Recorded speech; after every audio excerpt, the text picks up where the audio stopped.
so we have a few minutes for questions. I know that there's a raffle. Yes. My question is, for the dams were being built and the people that live around the dams, they all are very poor. So I assume that the country is poor. I would like to know, my question is, where is the money coming from to pay for the material of the dam and the Chinese people that are coming there to build them? Thank you. Okay, that's a good question. She asked about the people are poor in Sudan where the dams are being built. The country is poor because the British did destroy the Sudan. So where is the money coming from? Well, the Sudanese government has contracts with the Chinese construction firms. And the Chinese construction firms, they have relationships with the Chinese banks. So the Sudanese government is borrowing money from Chinese banks to help to fund the project. So the engineering companies and engineering companies, they have relationships with the banks, and that's what the Sudanese government is doing, is hooking up with those entities from China. And by the way, Western countries are not going to touch dams. It is a highly political, controversial issue. So the Chinese help, they do help with road construction, with bridges and roads. It's just that the local people have issues because the moral compass is off and that they're not consulting with the local people. And by the way, the World Commission on Dams said that no dam should be built unless the local people agree and are part of the process. And that is not, so it's not just the Nubians, it's the Amri, it's the Monastir. They've never been compensated. As a matter of fact, the Sudanese military, the soldiers have to protect the foreign workers. They actually have to protect them because with the Merowe Dam, the Monastir were going to blow up the dam. And they were plotting to blow it up to make sure it didn't take place. And they ran out all of the archaeologists from the area. They thought they were the ones responsible for the dam. But mainly the money is coming from Chinese banks that are loaning the money. Yes, sir. There are two Sudans now, right? North and South? Yes, there is now, yes. Which is showing more interest in preserving the sites? Neither. Neither one. Neither one, because it was just one Sudan. And by the way, South Sudan broke off in 2011. It's the newest country in the world. They voted to break off. And so the Sudan is where the dams are being built, the old Sudan, and there's no interest on the part of the government to save. As a matter of fact, let me just mention this. The electricity is not helping the local people. So they were poor, they continue to be poor. In fact, with the Merowe Dam, you know what happened with the electricity is exported to neighboring countries so that those involved can do what? Make money. And that's what's happening. So, and by the way, the biggest dam producer in all of Africa right now is Ethiopia. There's a Grand Renaissance Dam, there's a Gebi 3, Gebi 4, and the Omo River people, they disagree. People of Lake Turkana, they disagree because they know their way of life will be destroyed.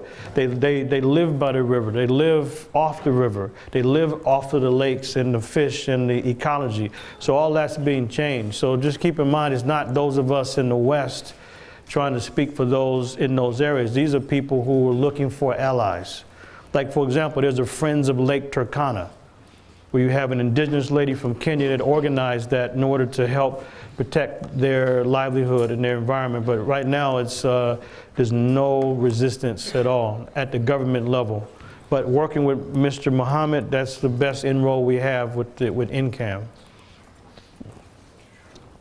Yes, okay, 1, 2, 3. Yes, my sister. Hi, two questions. What's your approach to motivating UNESCO to name these sites World Heritage Sites? And what's the progress? I know you've been working on it for a while. And then my second question is part of the work of the Save Nubia Foundation to label some of those sites so people know what they shouldn't be? Yeah, that's a good question. The process is that only a government could go to UNESCO, the United Nations Educational and Scientific Organization, to petition for sites to be labeled as World Heritage Sites. So every year, there's the World Heritage Center And they have conferences around the world where scientists and archaeologists, they get together, they look at proposals to see if sites should be earmarked as World Heritage Sites under threat. So we have to go through NCAM, the National Corporations of Antiquities and Museums in Sudan, to make that proposal.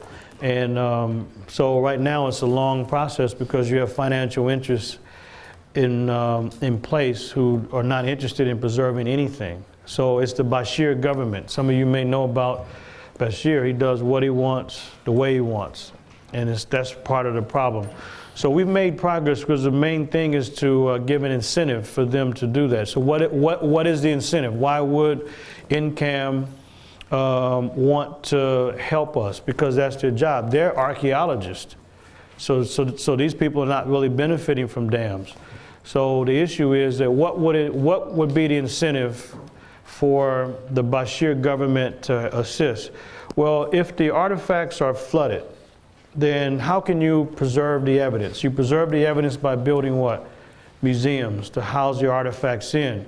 So that's one of our strategies, is that why not help to build museums to preserve the information and preserve the artifacts? But it's a long process. So it really requires extended, ongoing field research to cultivate those relationships, and a lot of money. Just renting a car for a couple of days, $1,000. And because nobody goes. You want to catch a boat across the Nile? You would think the people are reasonable because they have no other business. Well, as the Sudanese say themselves, and they across the board, they say that they're lazy. They don't really want to work. So you want to go across the Nile, you pay. Not a little more than what is the going rate, but you pay hundreds of dollars. For what? Because they don't really care. You know, the sites don't really attract people because there's no roads, there's no signs, and not that many tourists go. And in all the countries I've been to in the world, the Sudan is the most difficult. It is absolutely tough to operate in that environment. I mean, being in the desert is not the biggest issue, but in Sudan it is. So we've made some progress, but it's a lot more work to be done. The issue is that there's no reason to wait on CNN or Time Magazine or Newsweek to have a news flash that one of the richest archaeological regions in the world just went poof and disappeared with the building of a dam. So we're taking on this effort ahead of time. So, but we made some progress. There's a lot more work to be done. Yeah, and then, yes. Yeah, 1, 2, and then 3. Yes. With the given circumstances between Ethiopia and Egypt, especially after Mohamed Morsi left the country, I have a question for you. Is there still a chance that Ethiopians would divert the Nile so that, you know, it would expel all water sources going to Egypt?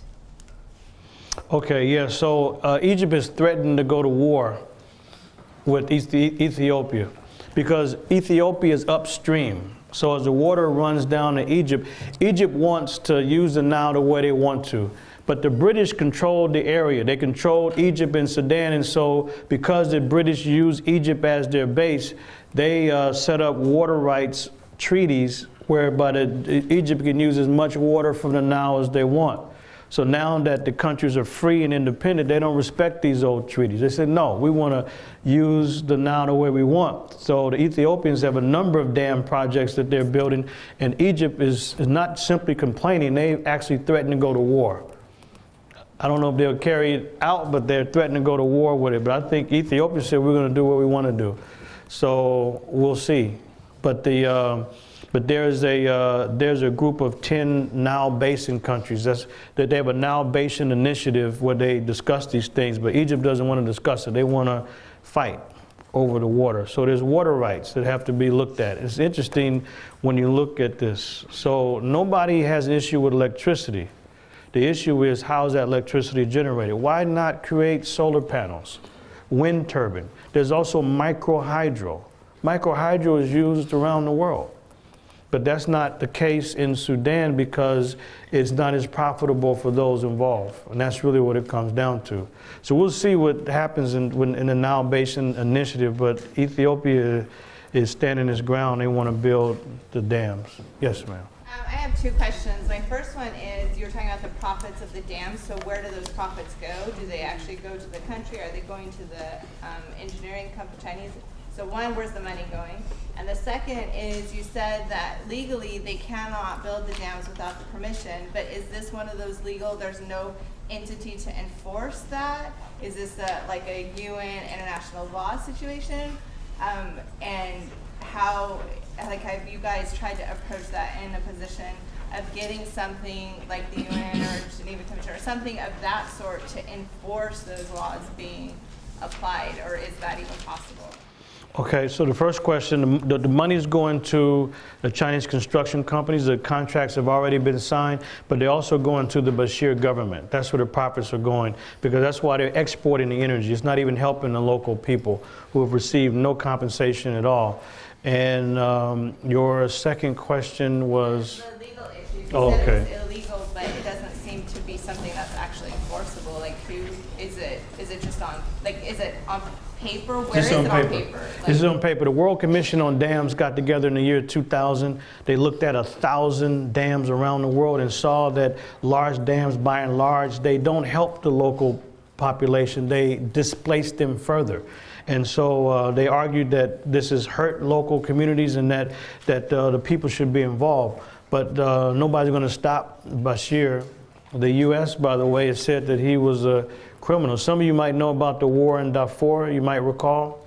This was in Sudan. They said that Bashir was a criminal. He needed to be brought to international court. So what did Bashir say to the U.S. and the world? Come get me. What you going to do? Come get me. So that's his position on the war. You know he's going to definitely maintain his position regarding dams. So it's mainly on paper. So it's just a lack of respect for the environment, for the ecology, the local people, and also the ancient history. By the way, I can tell you one thing. If anybody recommended, they don't have to follow through on it, if they recommended building a dam that would flood any parts of ancient Greece or Rome, that person would be arrested on site for the recommendation. But because Nubia is not that well known or respected, then people do what they want to do until we come along and raise the voice that this is unjust. Yes, they wanted to. Has your government ever tried to restrict you from continuing your mission? No, we've been pretty fortunate. Yeah, we've been pretty fortunate. There's a lot of checkpoints, and what they do at the checkpoints, they want to hold you hostage and make you pay. You know, so they think I'm Sudanese, so I get away with it until they take a look at my passport. Yeah, they want to shake us down. But my buddy, he knows his culture really well. He said, brother, we're not going to give him any money. Now, these are the guys with the guns. So, but I know our mission's a good one. So, but they are pretty strict. They think that people are traveling around gathering evidence to overthrow the government. That's what they're concerned about. But we've been fortunate so far. And I figured that, you know what, I grew up in San Francisco in the Fillmore district. I live in Oakland, I work in Richmond, so going to a war zone is a piece of cake. It's easy, no big deal. So that's just training for going over there. You know, yes. You were saying that how the dams are being built, it's going to eventually destroy the flow of the Nile and just become large lakes. So that would be an environmental issue. Have you tried to partner with any environmental agencies and organizations to try to assist with the projects that you're working on?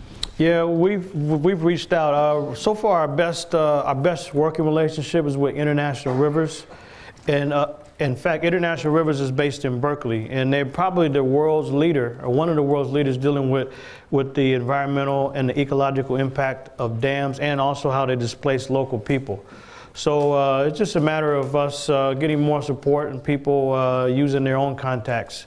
But it's a multi-year process. But I can tell you that the word is out. Yeah, definitely the word is out. You know, the media, and once it's online, it's international.